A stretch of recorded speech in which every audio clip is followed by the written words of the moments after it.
నువ్వు నోట్లో నాలుగు లేని మగాడివి. నాలుగు లేదా? ఎందుకు? పొత్తి రుచిని చూడటానికి మాత్రమే. మీ ఆవిడ చెప్పిన దానికంతా అందాల తార అనడానికి మాత్రమే పనికొస్తుంది. నీ భార్య వల్ల చాలా రోజులు బాధపడ్డావు. ఇప్పుడు ఆ బాధకు అలవాటైపోయావు. ఈ ఇంటి పెత్తనమంతా నీ ఆవిడదే. నీ భార్య ప్రాణం ఎక్కడుందో తెలుసా? ఆవిడ శరీరంలో లేదు. నీకు ఒక రత్నం లాంటి కూతురు ఉంది. పేరు కూడా రత్నమే. నువ్వు చెప్పాలా నేను చెప్పాలి? మీరే చెప్పండి స్వామి. ఆ కూతురు తల్లి పోలిక, కానీ లక్షణాలన్నీ నీవే. సరే, ఆ అమ్మాయికి పెళ్లి అయిందో లేదో చెప్పండి చూద్దాం. అనుమానంతో ఎందుకు పిలిచావు? అయ్యో తక్కువ. అదొక పెళ్ళా? ఆ పెళ్లిలో గొడవ జరిగిందా? జరిగింది. ఇప్పుడు ఆ అల్లుడు ఈ ఇంట్లోనే ఉంటున్నాడు కదా. నేను ఇంట్లో ఉండిపోబట్టే కదా అటు మా నాన్నకేమో చెడైపోయాను, ఇటు మీ అమ్మకేమో చులకనైపోయాను. కట్నం లేకుండా నేను తీసుకొస్తే మా నాన్న తంతానంటున్నాడు. కట్నం సంగతి తెచ్చితే కాళ్ళు విరగొట్టి పొయ్యిలో పెడతానంటుంది మా అత్తగారు. ఇప్పుడు నేనేం చేయను? ఏడవద్దంటున్నాను. అందుకే మీరు చెప్పిందంతా నిజమే అనుకోండి, కానీ ఇంట్లో మీకు ఏ ఇబ్బంది కలుగుతుంది? నేనున్నాగా. ఉన్నావా ఇలాక్క? ఉంటావు.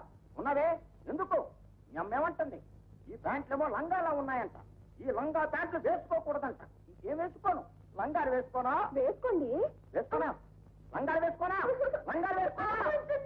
అమ్మ వచ్చినా సరే, అమ్మ వచ్చినా సరే. ఏమిట్రా? ఏమిటి ఏదో అమ్మ అమ్మకి అమ్మ అని ఏదో అంటున్నావేంటి?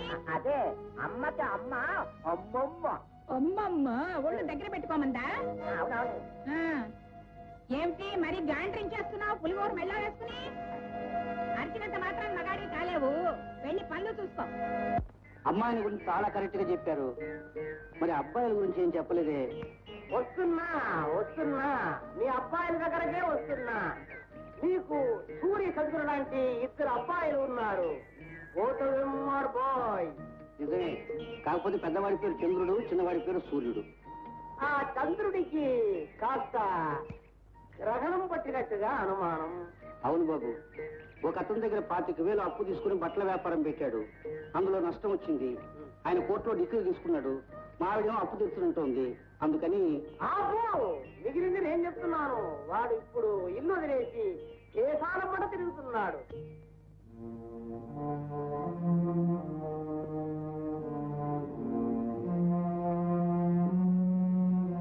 ఒక బిడ్డ తల్లి అయిన అతని భార్య ఇప్పుడు నీ మొగుడు చేతుల్లో, నీ ఆవిడి చేతుల్లో ఉంది. ఏమ్మా ఇంకా బట్టలు ఉతకడం కాలేదు? వంటంతా అలాగే ఉండిపోయిందే. ఈ పని ఇంతసేపు అయితే ఎలాగే? 11ంటికి నేను ఫోన్ చేస్తానని నీకు తెలుసు కదా. పెద్దతనం ఆకలి ఉండలేను. ఈ కాల పిల్లలకన్నీ చెప్పి చెప్పి చేయించాలి. త్వరగా కానీ. ఒరే ఎక్కడున్నారా సన్నాసి? మరి మా రెండో అబ్బాయి సూర్యాని గురించి ఏం చెప్పలేదే? హీరో ఎప్పుడు సూర్యుడిలాగే ప్రచండంగా వెలుగుతాడు. ఈ ఇంటి కష్టాలన్నీ ఇలా ఇలా ఇలా తీర్చేస్తాడు. ఇప్పుడు ఏం చేస్తున్నాడో తెలుసా? BA final year. బిఏ మొత్తం ఎన్ని సంవత్సరాలండి? 3. థర్డ్ ఇయర్ ఫైనల్ ఎగ్జామినేషన్ పరీక్ష రాస్తున్నాడు.